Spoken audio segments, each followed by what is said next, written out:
Hello বন্ধুরা, আমার চ্যানেলে আপনাদের সবাইকে স্বাগত জানাই। আজ আমি এসেছি ভারত সেবাশ্রম সংঘ, বালিগঞ্জ, রাসবিহারী এভিনিউতে।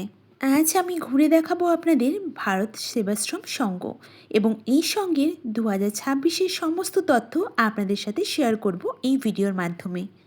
ভারত সেবাশ্রম সংঘ একটি হিন্দু ধর্মীয় আধ্যাত্মিক সংগঠন যা মানবিক কার্যকলাপের সঙ্গে যুক্ত।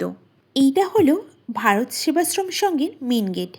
এখান দিয়ে আমি সংঘের ভেতরে প্রবেশ করব। আপনাদের আশ্রমে আসতে গেলে বালিগঞ্জ রেলওয়ে স্টেশনে নামতে হবে।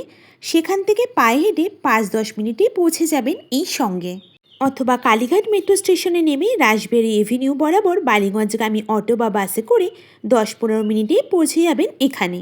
এইখানে জুতো রাখার ব্যবস্থা আছে। এবার আমি দোতলায় উঠে যাব। এখানে গিয়ে দেখি পুজো শুরু হয়ে গেছিল। প্রতিদিন পুজো শুরু হয় সকাল 10:30 থেকে 11:30 পর্যন্ত। তাই পুজো দেখতে চাইলে আপনাদের অবশ্যই 10:30টার মধ্যেই চলে আসতে হবে।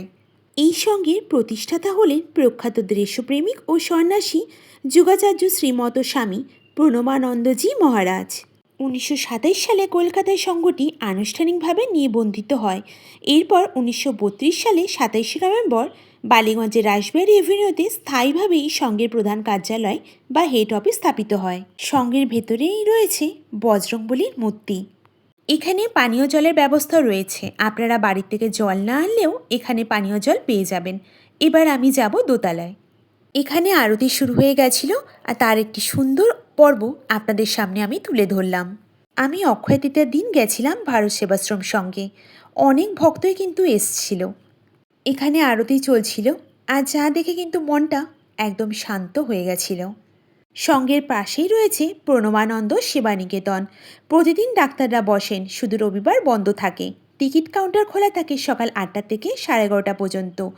জেনারেল ডাক্তার দেখানোর জন্য 5 টাকা টিকিট করতে হয়, আর স্পেশালিস্ট ডাক্তার দেখানোর জন্য 10 টাকা। আমি একটু অন্য সাইডে এসেছিলাম, আবার এখান থেকে আমি আপনাদেরকে দেখাচ্ছি। ওই জায়গাতেই কিন্তু আরতি পর্ব চলছে। এবার চলুন আমি একটু এই সাইডে আপনাদেরকে ঘুরে দেখাই। এখানে স্বামী প্রণবানন্দজি মহারাজের কিন্তু একটা মূর্তি করা রয়েছে। চলুন আপনাদেরকে একটু সামনে নিয়ে গিয়ে দেখাই। ভারত সেবাশ্রম সঙ্গে বিনামূল্যে কিন্তু ভোগ প্রসাদ পাওয়া যায়। সাধারণত দুপুর 12টার মধ্যেই আশ্রমের সকল ভক্তদের মধ্যেই ভোগ বিতরণ করা হয়। এখানে খুব কম খরচেও থাকার ব্যবস্থা রয়েছে। শেষে আমি মহারাজকে প্রণাম করে বেরিয়ে এলাম। এটা হলো অফিস কাউন্টার। আপনাদের কিছু জানার থাকলে অবশ্যই এখানে এসে জানতে পারেন। সংঘ খোলা থাকে ভোর 5:30 থেকে 12টা পর্যন্ত, বিকেল 4টে থেকে 8:30 পর্যন্ত। আজকে ভিডিওটা ভালো লাগলে লাইক, কমেন্ট, সাবস্ক্রাইব করে পাশে থাকবেন। ধন্যবাদ।